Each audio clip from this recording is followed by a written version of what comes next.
Hey everybody, Wheelchair Gunfighter here. This is going to be a continuation video of the first video we did on gun disarms. So on the first video we covered the first gun disarm we covered was to the front, and it was just right here. So it was getting out of the line of fire, using the barrel as a lever, and attacking the wrist for the disarm. The second one was coming to the outside, isolating the wrist as the fulcrum and using the barrel as a lever. And the last one we covered was bypassing altogether and getting in deep on the individual. So the principles still stay the same for all kinds of disarms. You're still creating a fulcrum, which for our purposes will mostly be at the wrist, and the lever using the barrel. The only difference really is that in the dynamic of a violent situation, how you end up getting control of the fulcrum to pull on that lever is going to be different in some circumstances. We're just going to cover a couple of those different circumstances. So the first difference is going to be this one right here, which would be pinning to the chest, pinning the gun hand to the chest so that you can work on this lever. Now where this manifests itself for, say, the able-bodied self-defense practitioner would be gun to the back. So I come up behind this person, and all Will's going to do is when he turns into it, he can scoop underneath the gun to put it up into that pin position right here. So that's how it would manifest itself there.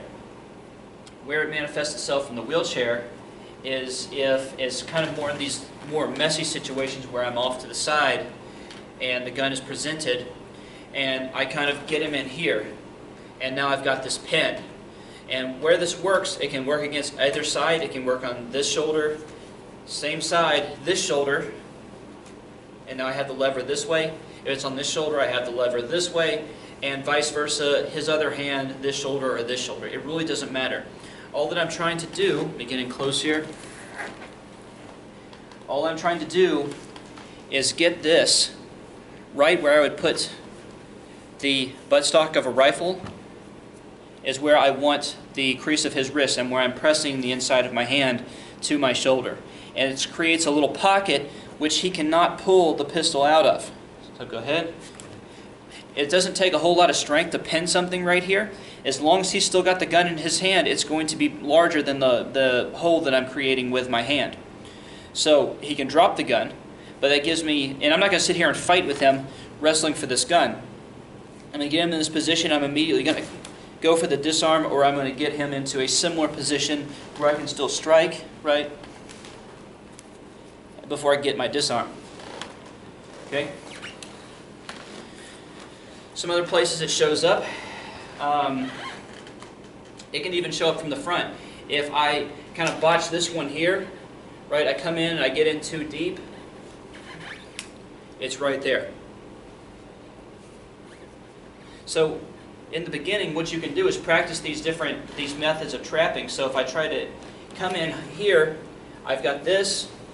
I can try to do this one, right? But mostly just playing, okay, I've got the wrist. I've got the wrist, right? I've got the wrist. So it's playing this little game of how you can get into that position from different angles. You know, present it this way, here, here, whatever. But try the different angles and how you can get the wrist isolated to work on that barrel as a lever. The next one is the same principle, where you're pinning with one arm. I'm going to move this out of the way so you can see. But it's basically, so kind of low to the chest. It's more of here is where I'm pinning. So the gap here is between my lat and basically the flat of the inside of my arm. Okay, and the flexibility of the flesh of my lat and the inside of my arm are going to create a pocket which is hard for the bones of his hand to pull out of. And this is a harder one to do a disarm from the wheelchair. As an able-bodied self-defense practitioner, all you have to do is turn into this rather violently, and it will turn. Basically, the muscle in your back will press this gun out of his hand this way. This works for all kinds of weapons except maybe a knife. You can't see how the knife is oriented. You may just be slicing your back open. So tire iron, club, gun, it works for those. But that's how you would do it from that angle. From kind of the wheelchair perspective, my priority is more of attacking the elbow, attacking the face, going to the throat, whatever, doing some kind of unbalancing technique, what have you, because reaching back here and cranking on this as a lever is a lot harder to do. If you have the ability as a wheelchair user, you get this thing here, you can do stuff like raise up off your chair and strike the hand into parts of his chair, or collapse into the chair and grind his hand onto the metal surfaces of the chair, or what have you. Maybe down here on the tire, you know, if you can reach that far, whatever. But you're dragging the knuckles, you're doing damage against the fingers to loosen that grip and get the handgun loose. So add that to your game, you know, getting it trapped here, here, left hand, right hand, inside, outside. The idea here, the main thing to play around with from all these different angles and what have you is how to get to a position where you've isolated this fulcrum, and then using whatever's available to you after you've dealt some damage to work the lever. The last one is really just a variation of the universal one. So the defense here, where I'm just immediately trying to get to the outside, the variation here is that instead of wrenching on the gun, I've decided that I want to strike this gun out of his hand. So it's going to be something more like that. On the practitioner, you might want to, for the sake, when you're as a practitioner practicing this, have your partner relax his grip so you can get your accuracy down first, because constantly fighting that grip is going to be really painful on your partner over an extended period of time. But what you're aiming for here is really anything in this area.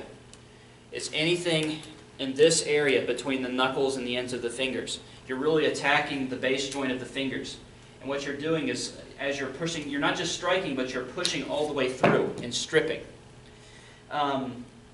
The reason why really this is the exact same one as all of the others. You're isolating the fulcrum and you're attacking the lever. You're just doing it in a more violent manner.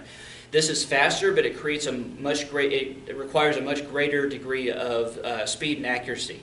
I prefer teaching this one to wheelchair individuals because if they can generate that kind of power and accuracy, because it's very fast. I'd rather than practice something more and be able to use it, rather than do something where they're potentially wrestling with an opponent in which they don't have the advantage. Any kind of grappling or wrestling, they're going to have the disadvantage. They just don't have the ability to generate the kind of physics required to win that kind of engagement. So, gun up. Any way that you can get to the outside, it's really this way too. This is going to be you can practice this one with your opponent having a loose grip, but doing this is going to attack the, it's going to smash the fingers against the frame of the handgun to where it can't open. So you're doing this and you're really crushing the fingers against the handgun, so you're really doing a lot. You can potentially do a lot of damage to the wrists and the fingers this way, but it works from most angles, I should say, most angles. The primary one you need to be looking for, though, is to the outside. You get to the outside, and it's a strike here, a strip. Particularly useful on the ground, just because that's when the wrestling mentality starts to kick in. You want to grapple with the person, try to get the gun away from them. You can't stay focused on the gun. The first principle that we focus on when developing techniques is opportunity. It has to be there. You can't manufacture a technique. It has to already be presented to you. So however this manifests itself, it's only what he presents to me within the dynamic. If I only have one, I can't have just one technique for dealing with this, or otherwise I've got to turn, present myself to the thread, do whatever. I've got to put myself in the position where I can utilize that one technique I know. I'm trying to conceptualize this as much as possible, break it down to its root concepts. So if you understand the concepts, you can generate your own techniques. And a lot of these are just technique suggestions. Whatever combination of any of them works for you. So just understand that which one of these applies when is whatever's available when that happens. Right? Opportunity, don't manufacture techniques. So this is about as far as I'm going to take the handgun disarms. I can obviously give different further techniques on this. The techniques aren't as important as understanding the concepts. get to the root of the concepts, really understand how the concepts of a fulcrum and a lever fit in to the overall dynamic of a violent situation, and then just practice from a bunch of different angles. Practice from a bunch of different angles, practice from different types of attackers. Increase the lack of willingness from your partner. Make him more and more less compliant to add resistance to your training. It's not going to do you any good if I have this technique where that guy stands still. And obviously we're doing that for the demo, but all this stuff can happen very, very quickly, and it's very, very efficient if you practice it.